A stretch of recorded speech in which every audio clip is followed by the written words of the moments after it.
On February 18th, 1992, in Clio, Michigan, Jackie Rose was home alone with her 3 young children, little suspecting the danger that lay waiting inside their own house.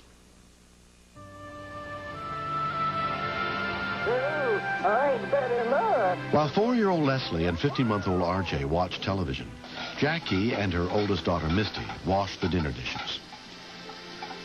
Mommy. Yeah, honey. Can I do RJ a bath? No, honey, not right now, okay? I'm doing the dishes. I had told her no. Wait until I'm done with dishes, and then I'll give you both a bath, and then get you in your pajamas. So when is your trip, Wednesday or Thursday? Wednesday. But she loves her brother, and she tries to play mother hen with him. I tested the water and it was too hot, and I went to turn it down, and I accident my hand went the other way.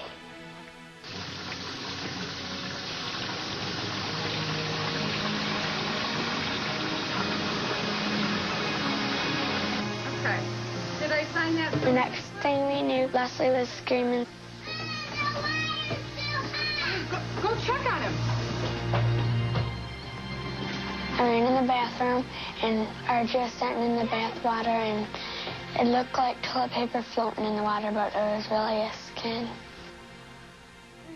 I learned that you never touch burns because you never want burns to get dirty, so I didn't touch them. Mom! What's wrong?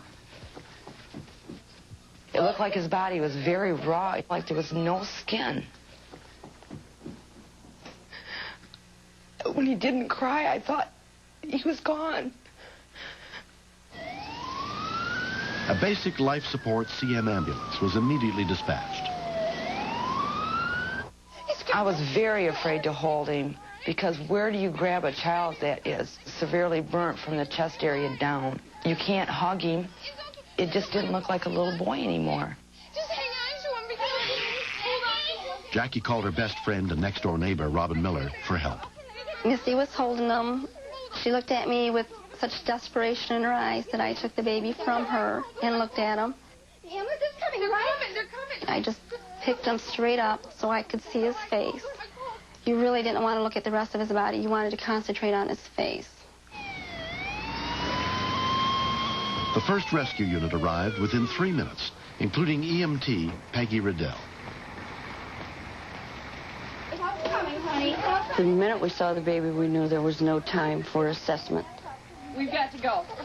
He had lost so much flesh and so much fluid. We felt we could lose him at any moment. He looked up at me with these big, beautiful eyes, sort of saying, "Help me." We had to get him to the hospital immediately. Well, we are going to meet with a paramedic, though. The danger of infection was monumental. How'd you get that towel off him? We immediately put him in a burn sheet, cooled him down with a little saline, placed him in oxygen, and off we went. Nice and slow. Come on. Touch him very carefully. I kept telling him what a brave little boy he was. He likes to call me Ra. I kept saying, "Stay with Aunt Ra. Stay with Aunt Ra. You're going to be fine. We're going to get you there. We're going to take care of you. You're going to be fine." They stopped to pick up paramedic Paul Wallace, who was trained in advanced life support. Hey, let's go. What do you got? Third degree, 90% shot. When I got into the ambulance, I opened the burn sheet, and I see that he's got to be burned probably 75% of his body. Okay, what do we got back here? A critical burn is the hands or the feet or the genitalia. He's got them all. He's got them all. There's no way this kid's going to live. 15-month-old R.J. Rose was taken to Hurley Medical Center, where a trauma team was standing by, led by emergency physician Margaret Kanza. One of the initial and most serious problems is fluid loss. Because the skin barrier is lost, the fluid loss is tremendous. And if fluid is not adequately replaced, the kidneys will fail. I have some bad news to tell you about Randy. R.J.'s father, Randy, joined his wife at the hospital as soon as he learned what had happened. More than 50% of his body. Oh, no. They just kept saying, all you kids can do is just pray for your son, because as bad as he is burnt, we don't think he's going to make it through the night. And I ran out of the room, just crying.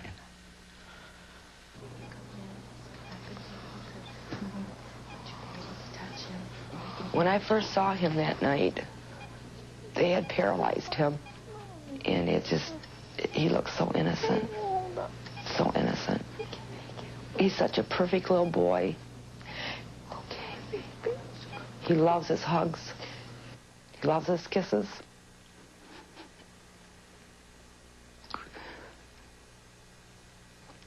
I just had to pray that he was going to be okay.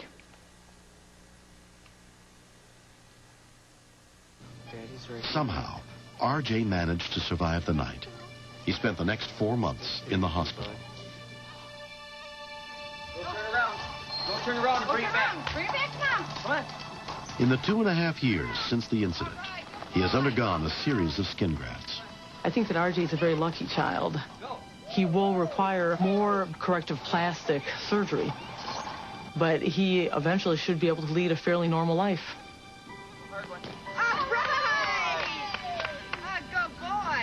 Misty's my little hero because the doctors had told me that if she would have waited 3 seconds longer to pull him out of the bathtub, he would not have survived.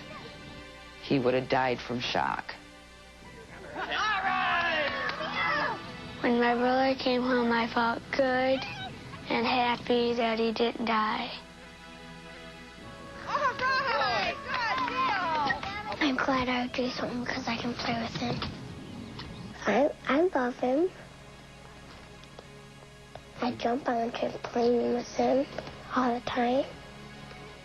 Auntie, that's a doggy with you. The lesson here is you don't need scalding hot water in your home. You can turn down your thermostat and still have enough hot water. It's a simple thing to turn the water heat down 10 or 15 degrees and prevent this kind of tragedy from happening again. 130, 140 degrees, it's just too hot. Hey, buddy, can you shake his hand? Hey, buddy, how you doing? When I saw RJ, I was amazed. I never thought he would survive, and here he is, and he seems just fine. And it's great. I never would have believed it. No, but it's so sweet. The people who have saved my son, the only thing I can say is thank you. But it's still not enough. Nothing in the world could be enough for him. Well, read it out loud. We'd like to hear that. We'll read it out loud. Okay, Yeah. it says, Sergeant Paul Walsh for actions well beyond the call of duty on February 18th, 1992.